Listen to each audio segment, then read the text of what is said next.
met Jaya. Jaya always talks about, he says, faulty wiring wires together, what's it? Faulty wiring connects. Faulty wiring connects, and that we were both had faulty wiring. And you asked earlier about how our friendship started. I acutely remember meeting Jaya. I didn't meet him before. Sorry, I did remember meeting him before school at the scholarship we took. But I remember our first day and meeting this young Malay or Indian from Malaysia who was sent a long way from home to school, and just meeting him and just becoming mates, and how we just always got on.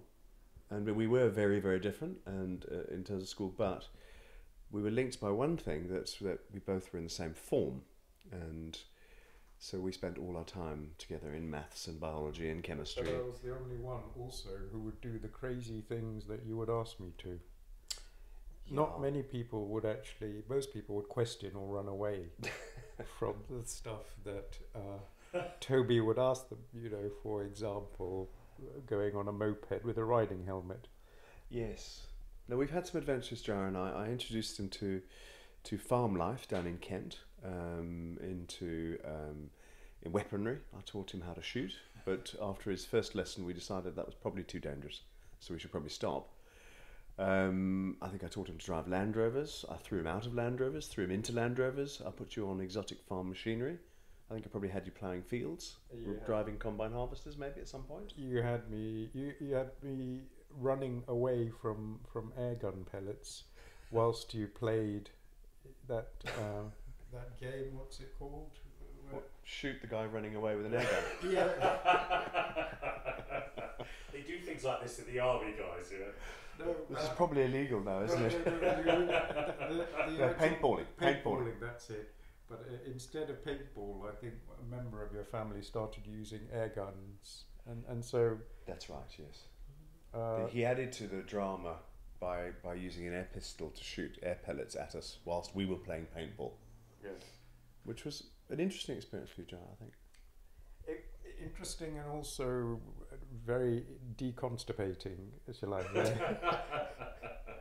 But actually, apart from school, the other thing that forged our friendship was a trip to Thailand. So we both went on a motorbike tour, right from the islands in the south, right up to the mountainous areas in the north, and had several adventures and misadventures, which again further affirmed the madness between us and the friendship. I think you were saying something about map reading skills, John, weren't you? Ah, yes. Well, basically I was the navigator and I was in possession of a map. The map. And those days the map was quite important. To the navigator, to the rider of the bike. Yeah. And about sort of 12 miles or so before the destination, Thoby, who was the driver, said, how long have we got, or you know, when's our next turn? And by then I'd lost the map for about an hour and was wondering at what point and how I was going to tell him. And so I sort of croaked, I've dropped the map. and then there was a sort of slight deceleration as he obviously then took it in. He said, what? I've dropped the map. And then there was obviously an expletive. You idiot, you know, I give you one thing to do and you can't do that, you know. And then there was a series of expletives and he was so incensed we had to stop driving. And then luckily there was a lake we could walk round, so we walked round in opposite directions, and he obviously had to get over his fume, and then I was just thinking, well, I did, by this time I had a ridiculously large bike helmet on, and I just looked wrong. Anyway. To set the scene, we were both in flip-flops, t-shirts, shorts. Jaya had a big, giant yellow helmet on and clutching a rucksack about this big with our stuff for 3 weeks or 4 weeks or whatever it was, I forget.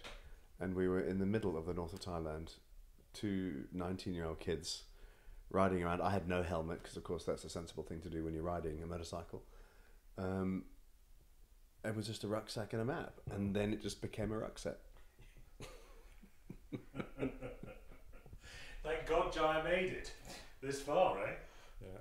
No, so that was. There were many key moments where we had forged our friendship, and sometimes I think the weld is also faulty, but nonetheless, It's strong though. it's strong. It holds. It seems to strong. It seems to join.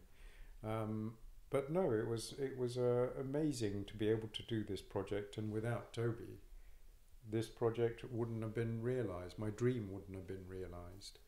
I'm very, very grateful for Thoby, not just for his friendship, but actually his patience and his team and his tolerance for realising, my dream. It is absolutely, it's very difficult to describe the gratitude I have. You've made a legacy come true, and that's a very powerful thing to help me to come to terms with my illness as well. This has helped me confront my illness, cope with the illness, and also provide me with a direction, a positive direction. And I have to say a real big thank you to all the donors, not just for the fact that they've given a financial donation, but actually all the messages of support, the kind words. They are such morale boosters and give me so much strength, positivity and hope. I just can't tell you how important that has been in sustaining me during what is quite a dark time potentially. When actually you're left on your own, the dust is settled, and you start ruminating about the end and what you're going to miss. You end up in a dark place. But these messages, these donations, are really morale boosting and sustaining, and I have to just say a big thank you to everyone.